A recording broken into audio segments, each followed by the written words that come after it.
కోపగించుచునే వాత్సల్యత చూపే దేవుడు నీతో మాట్లాడుతున్నాడు.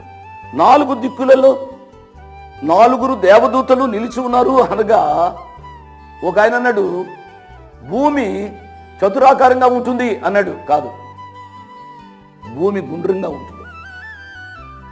యోబు భక్తుడు చెప్పాడు ముందే. కొన్ని సంవత్సరాల తరువాత శాస్త్రజ్ఞులు కనుగొన్నారు భూమి గుండ్రంగా ఉంటుందని. భూమి గుండ్రంగా ఉంటుంది. 4 దిక్కులు అనగా ఉత్తరం, దక్షిణం, తూర్పు, పడమర 4 దిక్కులలో దూతలు నిలిచి ఉన్నారు. ఎందుచేత 4 దిక్కుల్లోంచి వీచే వాయువులను బిగించాలని. ఆ వాయువు బిగిస్తే చాలు, అంతే, మనుషులు మరణిస్తారు. కానీ 2వ వచనం చదువుతున్నాను. మరియు సజీవుడగు దేవుని ముద్రగల వేరొక దూత, దేవుని నామానికి స్తోత్రం,